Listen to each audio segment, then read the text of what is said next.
Ladies and gentlemen, live from the famous ACME Comedy Theatre in Hollywood, this is the ACME Radio Hour featuring the Liquid Radio Players.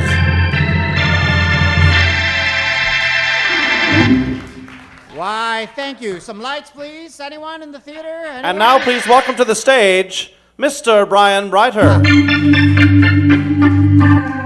Yes, I didn't come out to do the show, ladies and gentlemen. I just came out to deliver the bad news. Our show is canceled. I'm sorry. Yes, all 100 of you should leave the theater now. That's right. No, I'm sorry. We'll refund all 100 tickets, I promise. I've left the scripts at home. Good night, everyone. What? You want us to stay? Well, settle down, all 100 of you. All right, we'll make it up, but I'm going to need your help. Tonight we're doing the ACME Radio Hour Liquid Radio Players Science Fiction Show. And we need a title for a science fiction show that's never been done. So somebody please, on the audience, yell out a science fiction epic that has never been done on the radio. The planet that was close. The planet that was close. Excellent, the planet that was close. Why, thank you. All of you in Radio Land, why, you're lucky you're home. There isn't a seat in the house available for you. Now settle down. Now listen, we need some character names for our show tonight. You, sir, you in the sweater in the front, what's your name? Bob. Bob, and what was your grandfather's name? Aloysius. Bob Aloysius. That's our first character for tonight. Bob Aloysius. And the lovely young lady sitting next to him, did you have a pet as a child? Yes. And what was your pet's name? Twinkle. Twinkle. And what's your last name? What is it? Toast. Toes, of course. Toes. Your last name is Toes? I don't believe you, but we'll take it. Twinkle Toes. Yes, and you just walking in. What is your name, sir? Sean. Sean? What was your next door neighbor's name growing up? Any one of them? Henry. Henry? Yes, and did you have anyone with an ethnic sounding last name in your neighborhood? Ferreira. What was it? Ferreira. Henry Ferreira. Very good, yes. And now, yes, can I have somebody just shout out a foreign sounding name, an ominous sounding name? Boris. Boris, anyone else? Boswa. Boris Boswa. Boris Boswa. Yes, Boris Boswa. Yes. Now, can I have a professorial sounding name? Professor? Anyone have a professor in college? They remember that? Professor who? Professor Plum. Yes, Professor Plum. And what class did he teach? Do you happen to remember?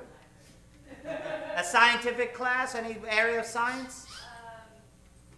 Biology. Oh, a biologist. Oh, interesting. Now, can I have one more woman's name, please? You, over there? Can I have a woman-sounding name? Emily. Emily? Yes. Emily. And do you remember your second grade teacher's name? Mrs. Sato. Mrs. Sato. Emily Sato. Yes. Now, did you have a favorite product when you were a boy growing up, or something that your mother would use around the kitchen? Spatula. A spatula? Yes. And what was your mother's name, sir? Mary. Mary's spatula. Yes. And you, lovely woman, is there a service that you would rely on? I need someone to change my tire. A tire changing service, Right. yes. And what street do you live on? I lived on Ben Avenue. Ben's tire changing service. Yay. Yes, and what is a product you may have used just in the last day? Any product? Shampoo. Shampoo? Why, what kind of shampoo? Pantene. Pantene shampoo. Well, let's recap. The show tonight is The Planet That Was Close. Starring Bob Aloysius, Twinkle Toes, Henry Ferreira, Boris Baswa, Professor Plum, the biologist, and Emily Sato. Today's show is brought to you by Mary Spatula, Ben's Tire Changing Service, and Pantene Shampoo. Ladies and gentlemen, I am not your host for tonight. No, I'm just the messenger. I introduce to you the man with the face of radio, David Carr.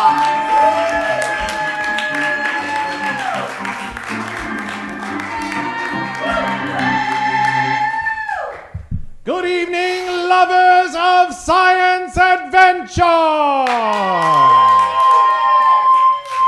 We once again welcome you to the ACME Radio Hour, starring the Liquid Radio Players in the Liquid Sci-Fi Theatre. And now, let's introduce the fantastic cast for tonight, the Liquid Radio Players!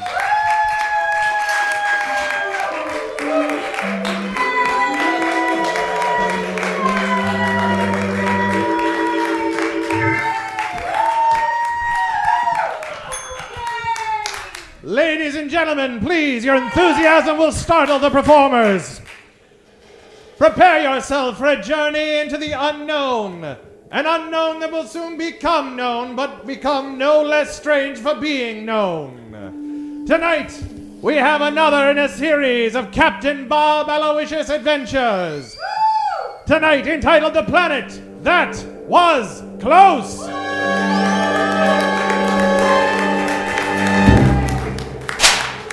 As always, we follow the scintillating science exploits of Captain Bob Aloysius, played, as always, by Brian Breiter.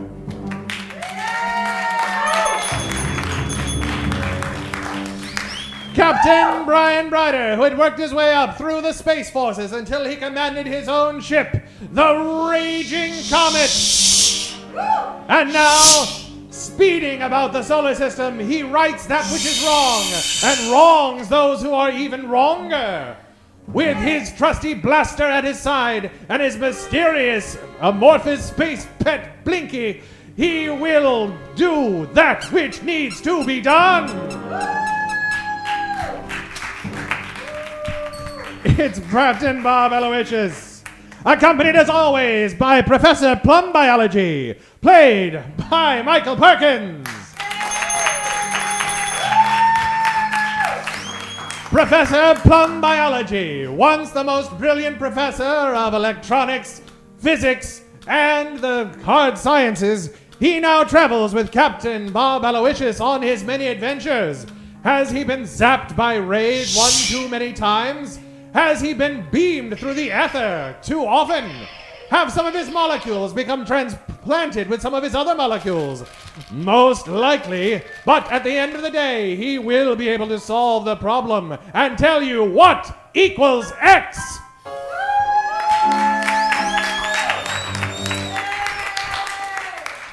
As always, they're accompanied by Twinkle Toes, played by Maurissa Afanador.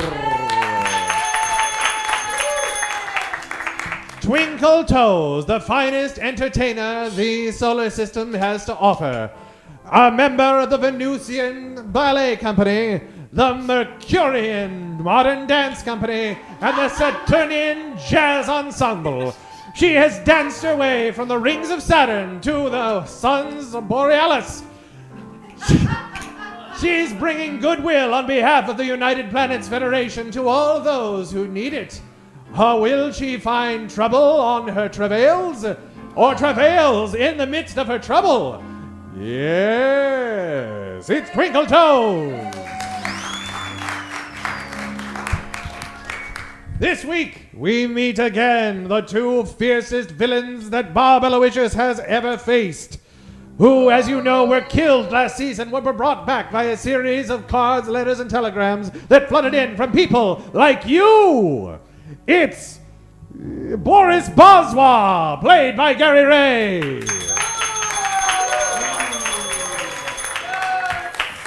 Boris Baswa, who at least 6 times has attempted to control the fate of planet Earth, 3 times the fate of the planet Mars. He took a stab at Pluto, but wasn't very serious about it. if he can't rule our planet, he will rule one eventually. And now that space has been opened up to other solar systems, he may find another planet to rule. Boris Boswell.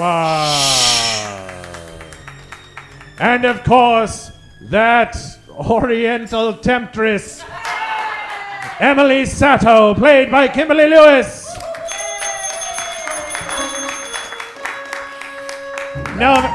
Never has such a humble, soft-spoken, well-mannered lady harbored such evil in her dragon heart.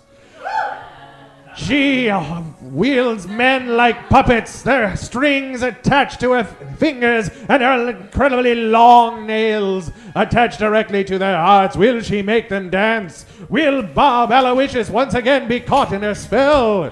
It seems likely!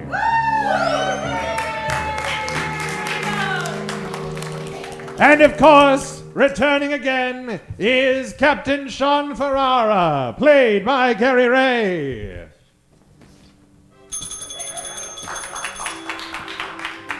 Sean Ferrara is not a very popular character, but he is Irish and sometimes he gets in scrapes. It's Sean Ferrara!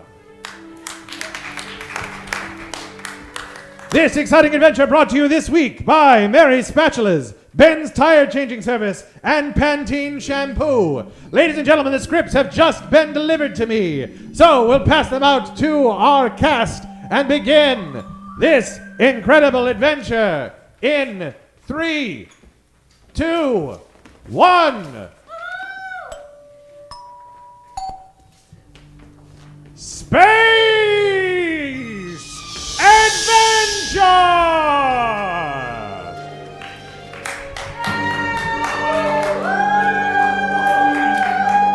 Ladies and gentlemen watching at home, set your decoder rings to 3, 16, X, and 45 for a clue that will lead to the solution of tonight's incredible death trap. Join us behind the wheel of the raging comet as it careens through interstellar space, piloted by Captain Bob Aloysius. If you look off the port bow, you'll see the asteroid belt that Professor Plum Biology is detailing to Twinkle Toes, while Bob carefully avoids the giant rocks that threaten to crush the raging comet. Quick, Professor, tell me which way to turn this bucket of bolts. Well, you'll want to turn left so you won't hit that amazing nebula, which is literally tens of miles away. Turning left! Now, which way? I'm blinded by the sun's rays. Well, always remember to avert your gaze, or you may hurt your eye's corneas. Turning a hard right. Oh, and it's only 1 parsec away. Oh, Twinkle Toes, I forgot you were still here. Not now. I don't need any entertainment. I just gotta land this thing safely. And one more turn. And here we are, landing safely. The craft came to a gentle wafting landing upon a large asteroid that whirled through the darkness of space. But thanks to the anti-gravity plate that Professor Plum Biology installed last episode on the bottom of the raging comet, they are able to maintain their footing. Thanks for that thing you implanted on this ship, Professor. Well, you're welcome. Miss Toes, would you do me the honor of deploying the space anchor? I certainly will. Why, that landing was just so safe and so firm. My, it's like this asteroid is a stage. Listen, you Twinkle Toes. Oh. I was against bringing a dame on this ship. You know what happened the last time we brought a woman on, Professor? You got space fever, and we almost got attacked by Venusians. Well, that's very true. Well, I admit, I'm a bit of an amateur, but I'm fascinated by the space travel thing, almost as much as I am with a two-step. Listen, Miss Toes, I'll just say this and I'll say this once. I'll never rely on a woman for anything. You hear me? We may be in the worst trouble in the world, but I'll never turn for you for help. I'll stay out of these matters. I, however, will be happy to use your help. Why don't you pour me another cup of tea? Oh, you're so kind, Professor. Oh, could you show me that one thing? Curse my fumbling fingers! I'm spilling it on the comm panel! Why, you, Professor? And with that, the great raging bus bars beneath the control panel of the raging comet began to shoot sparks in all directions. Oh, shining heavens! Oh, great. Now we're stranded right here, next to that planet that's so close. At just that moment, on another asteroid orbiting a mysterious planet, Boris Bazwa and Emily Sato made plans. For on the view screen, they could clearly see the raging comet, and there in its porthole, their most detested enemy, Captain Aloysius.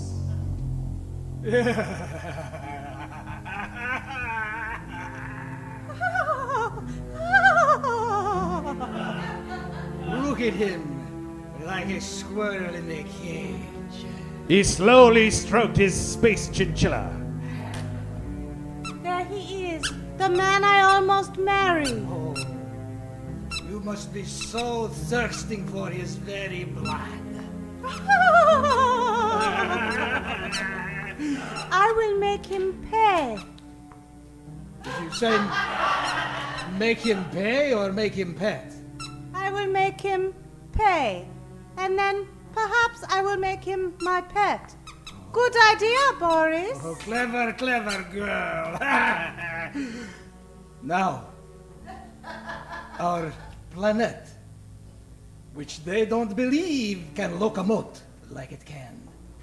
Which we have disguised as asteroid? That planet? Yes, the very one upon which we are.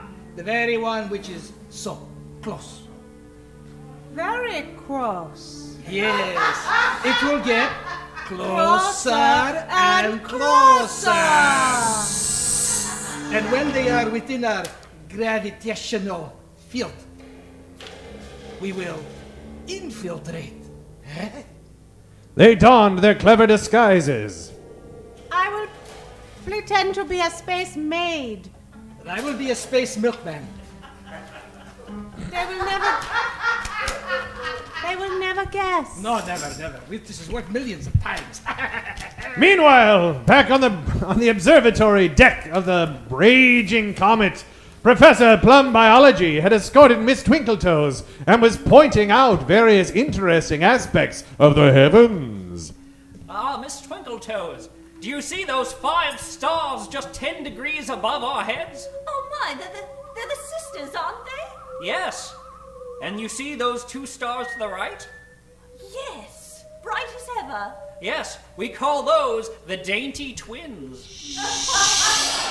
Hey, Professor, I'm putting on my space bag and I'm gonna fix space tires out here. Well, do be careful. Remember, the air in space is quite thin. Professor, not to intrude, but I have a man question for you. Oh, well, I'm glad you trust me enough to ask. Why, the planet that's so close, does it appear closer than when we first landed? Is that a man question? Oh, because it's scientific. Yes. Well, let me get out my vertical oscillator here and take a peek. The professor bumbled and dropped his vertical oscillator, and a small tentacle shot out from under Twinkletoes' skirt and handed it back to him, without him noticing. Oh, thank you. There. Oh, and you see, oh dear heavens, great Thor's ghost. Why, that asteroid's not an asteroid at all. It appears to be a planet that's close. At just that moment, underneath the mighty hull of the raging comet, Captain Bob Aloysius, in his fishbowl helmet, was using his space wrench to space tighten their space fins. If only they had a tire changing service out in space. Wouldn't be breaking my back doing this. When suddenly someone asked him if he would need cream. It's 2 turns to the left, 1 to the right. Hello. Oh, what the? A maid? A space maid? You look like your ship needs spit and polish. bit and polish. And perhaps some butter, some cream, some cottage cheese. Space milk? Well, I am thirsty. Watch how I make it shine. With some spit. And now porridge. She placed her lips carefully on a nozzle that was on the inside of a space helmet and expectorated all over the side of the ship. Wait a stinking minute. Polish? I recognize those lips. I don't know what you are speaking of. Say the stranger following in space. sentence. Leave, Larry, lest I wreck my rickets.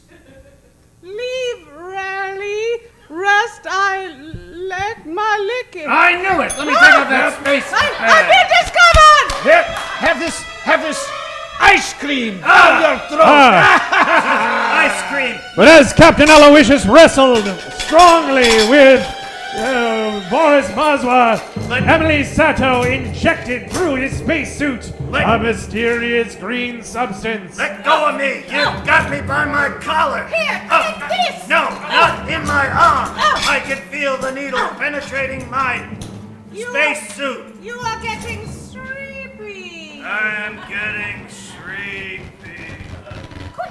Professor! Ladies and gentlemen, if you need a good night's sleep, might I recommend washing your hair before you go to bed? And if you're going to wash your hair, can I recommend the finest shampoo, Pantene? Well, good night, dear.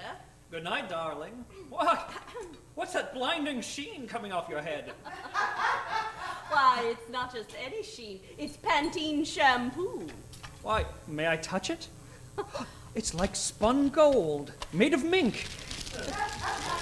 It's because there's minks in it, and 20 essential vitamins and minerals. Why, with this mystery shampoo, you're as beautiful as the day I married you. Thanks, Pantene. Pantene shampoo.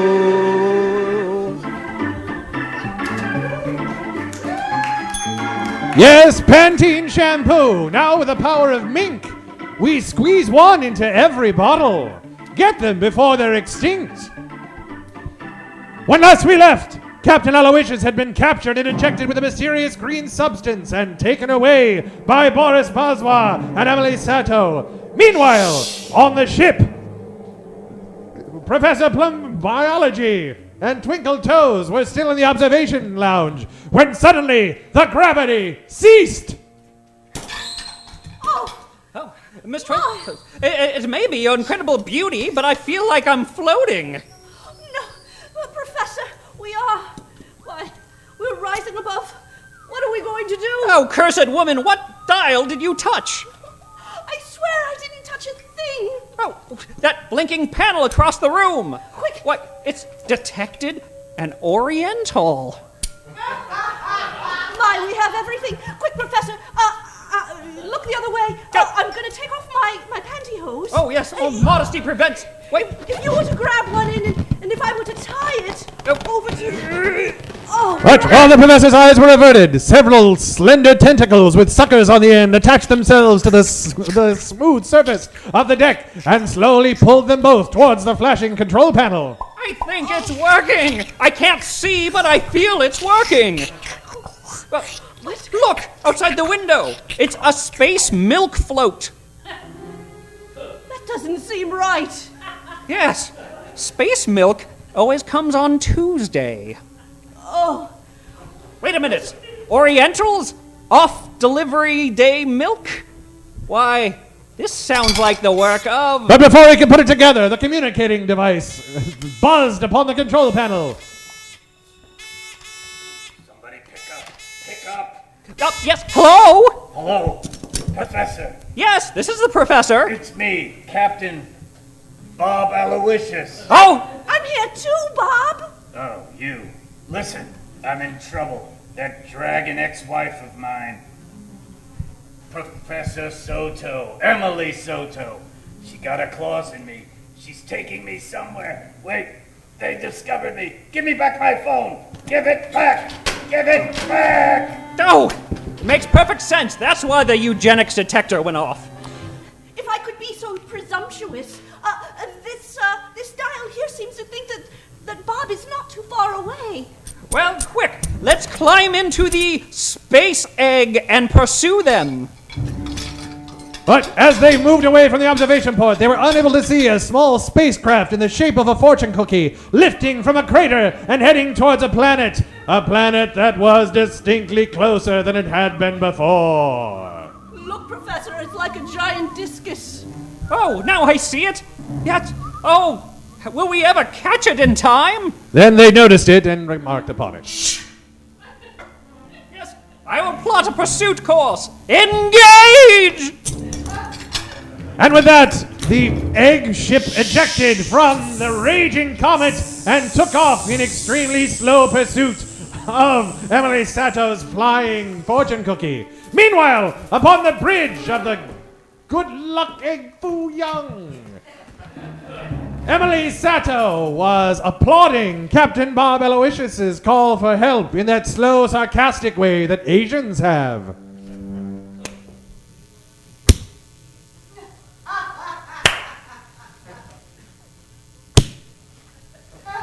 I detect sarcasm in that clap, Emily Sato. You think you have beaten us by communicating with your friends, but you have not. Here, lead your fortune. I will print it out for you. And with that, she took a brush with a very tiny quill upon it and quickly scrawled something on a thin piece of paper and handed it to him. Thanks. Here. But you know I don't read chicken scratch. You read it. Fine. I will soon meet an untimely and painful end. You silly woman. Now that you read it, it's your fortune. Not true. Not true. What? And it wasn't true, thanks to Boris Boswa's fortune reversing ray. With one zap of the ray of reversibility of the words. Aha! See what you see now! And with that, a strange Icarus glow emanated from the end of his wand, enveloping both Emily Sato and Captain Aloysius, causing their fortunes to reverse. Don't point that thing at me, you bigot! Get him! I'm right here. Not going anywhere. You're close. Very close. Emily Sato made an excuse to have Boris Boswa leave the control bridge. Wallace, I must powder my Asian nose. Please, you will get me some space tissue. As you wish, evil one. Listen, Bob. Go ahead. You have one chance to save your life and the life of your friends. My life? Oh, my life. I keep forgetting. I look into your eyes. I'm intoxicated. Wait a minute. Bob, get a hold of yourself. Get a hold of yourself. But you cannot. Because I strap you. And because I know the ways of the space geisha in which I was trained. I strap you again and again and again I and again. don't care how much you bind your feet. You'll never seduce me, you dragon lady, you. Well, be that as it may, but if you wish to live, you must join forces with Boris and me, and we will take over the universe. Wait a minute. Wait a minute. Wait a minute. Listen, you. What's your plan? What's the deal? Why is this planet getting closer and closer to Earth? I mean, what does it all mean? Why? Explain it to me. So many questions. Why? Let's draw a curtain close on this seduction in progress to protect the ears of younger listeners. And join once again Professor Plum Biology and Twinkletoes upon the emergency escape egg as it lands comfortably on a mysteriously grassy sward on the planet. And there. Oh, we made it safely. What strange land is this? Oh my! Why, there's lots of green. Water like home. It's literally like the Garden of Eden, disguised as an asteroid. It's like Mercury was millions of years ago. Professor, is this... Could it be? No, it couldn't. Could it? Professor, this is Earth. We're another Earth? Fascinating. Professor, you know how eggs sometimes have two yolks in them? Could the Earth be splitting like a twin of sorts? Yes, perhaps this Earth and the other Earth are much like Chang and Eng, the Siamese twins, once conjoined, maybe separated, and perhaps conjoined again? That must be the plan.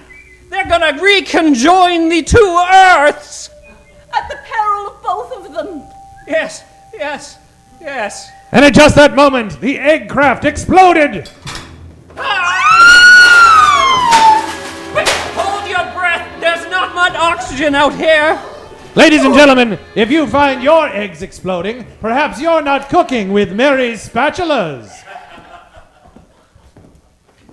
All right, honey, just a minute. Breakfast will be ready in just a second. Gee, Ma, I don't know if I want to eat your eggs again. They're always runny and not delicious. Yeah, but I got a new product. It's called Mary's Spatulas. Mary spatula? Like the woman on the radio whose eggs are always perfectly sunny side up?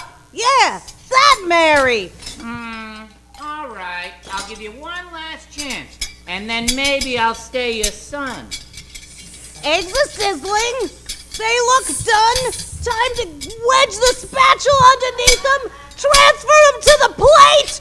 Wow. Everything seems to be going smoothly. And they're there. Wow. Woo. It looks like two suns are staring me right in the face. They look so delicious, I want to dip my bread right inside your yolk, Mommy. Try them eggs on for size, sonny boy. I don't need an excuse to eat these. Who's your favorite mom now? You are. And thanks, Mary Spatulas. Spatulas. Yes, ladies and gentlemen, Mary's Spatulas. Now 2 for the price of 1. You think you can write a better commercial for Mary's Spatulas? Do you use them at home? Then simply write your idea for a commercial on a 3x5 index card and send them care at this station, 1414 Roosevelt Avenue, Poughkeepsie, New York. And now, ladies and gentlemen, we go back to that mysterious other Earth, where Twinkle Toes is lying half in and half out of a pool of water, and Professor Plum Biology is next to her unconscious, when suddenly someone comes up and offers Twinkle Toes some cream. Professor, wake up! Oh, Professor, please, Don't be frightened. I have some very fresh cream here for you. Thank you. I am feeling a little bit dry from the travels. He handed her a plastic bubble of delicious cream. She broke off the straw and started to sip it daintily. Oh. I can see you are enjoying it because your tentacle is flicking ever so satisfiedly beneath your very skirts. Aha! Oh. I knew from your eyes that you were not like the others. And there, under her skirt, ripping away her tutu, he discovered 4 tentacles instead of a leg, crammed into a toe shoe. Please, I was just starting to fit in. You can fit in here with me.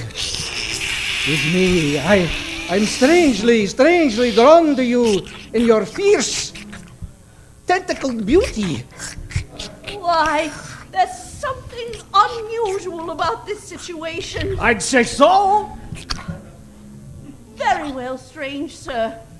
I'll follow you, but tentatively and tentacly. A boulder behind the man slid aside, revealing a silvery staircase that descended deep into the mysterious planet. Follow me, my future queen. Yes. Yes. Someone needs to go forth. Go forth into the depths. At just that moment, deep into the core of the planet, in a hammock, Captain Aloysius was detailing the reasons why he would never submit to Emily Sato's seduction. Number 42. I don't like the color brown. I wipe this sweat off your brow. Number 43.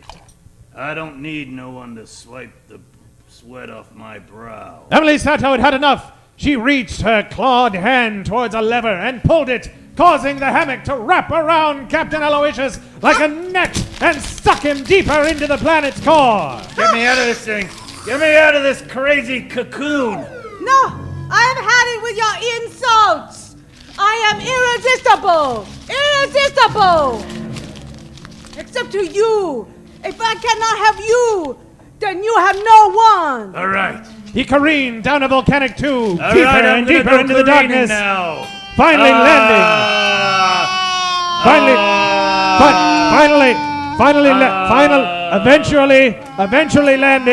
Eventually landing in an octagonal chamber. And there in the corner, dressed in rags, was a mysterious Irish-looking figure. She's got me trapped in this cell. What's that, a leprechaun? Hey, I recognize that face. It's me old captain. Sure, and begor it is. Oh, Henry Ferrara. It was Sean Ferrara, Oh, Sean. Henry's brother. We were twins, you know, but poor Henry, he's gone. I remember him from Captain Academy School. And I was your lieutenant.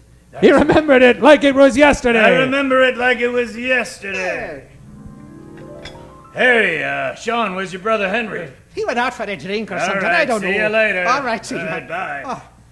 Wow, I remember Memories. that like it was Oh. yesterday. Back in the present. Hey, listen. Hey.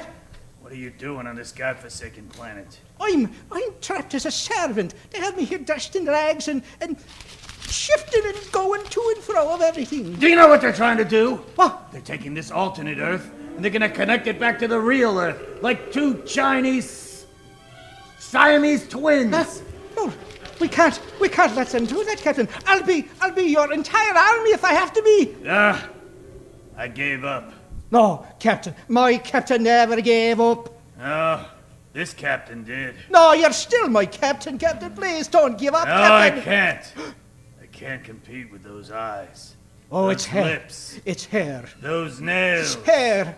The Those- she-beast. A she-beast, that's right. Emily Sato got her claws in me and I'm useless. Captain. And then with that, the sides of the octagonal chamber dropped away to reveal Emily Sato applauding once again, knowing that she had won the heart of Bob Aloysius, and thus her plan was sure to succeed. That clapping sounds less sarcastic and more confident. You win, Sato.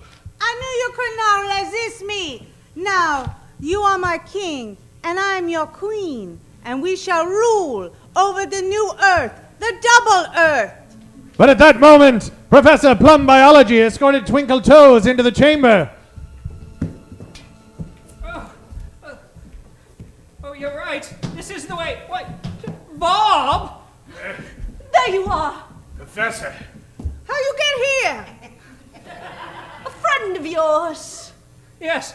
And well, I was passed out, but I had a dream some sort of octopus was dragging me all along the ground. Yes, it was only a dream, only a dream. Wait a minute, Twinkle Toes. You look different from the last time I saw you. 1, 2, 3, 4, 5, 6 legs. One doesn't become a Broadway star on nothing. I knew no regular earthling could dance like that. You've been fooling us all. You're some kind of space monster. Why, let me perform for you right now. Is that all right, Emily? If I were to put a tentacle here, and here, and... That's right, Tickle Toes. And if I were to... Now, around the neck! And around the neck! Like a tarantella! She began to dance a fantastic space berserker. Around and around she spun Emily Sato. What? He danced a mysterious space berserker, spinning Emily Sato around and around. Spin it faster, Tickle Toes! Oh, Faster! No! I don't like to move so fast! Eventually depositing her in the corner next to a trussed-up Boris Posma. I have been betrayed! Amazing. I'm sorry, I couldn't help myself. You know what? It was no secret. I'd been looking under your dress for the last week. I saw those tentacles. I was curious at first. Then I knew one day they would come in handy. Professor Plum Biology pointed out that the real Earth was getting larger in the sky and pointed to a button that said abort. Great heavens! The Earth is almost nigh! Somebody push that flashing abort button on the panel! That abort button right here, 1 foot from me? Oh, yeah. You're the closest one, too. All right, I'll reach for it. No! Aloysius, remember the riddle of the Chinese finger trap from Coney Island? Oh, of course. Of course. Stick one in here and one in there. Don't pull. Never fear. Why, it's as simple as... If it's the last thing I do, I will not let you follow my plan. All right, take this. Blinky, my trusted pet. Gnaw her face off. He leapt out from under Aloysius's coat and ate completely Emily Sato down to mere bones and a necklace. Right, you thought I'd forgotten about Blinky. I carry him just to the end of our adventures. Now just to reach my finger 6 more inches. And with that, Twinkle Toes surrounded his fingers with her tentacles and pushed them towards the button, causing the planet to cease its motion. That's right. That's right, Twinkle Toes. I'm sorry, I just wanted to help. It's okay. I know I swore I'd never let a woman help me, but I didn't swear I wouldn't let an octo-woman help me. Oh, Twinkle Toes, you saved the Earth. How about you plant one of those suckers right here? Oh, now, Bob. Oh, easy, easy, easy. Oh, that tickles. Let's draw a curtain on this fantastic scene of intergalactic space love. Remember, kids, keep watching the skies for another exciting adventure of ACME Space Theatre!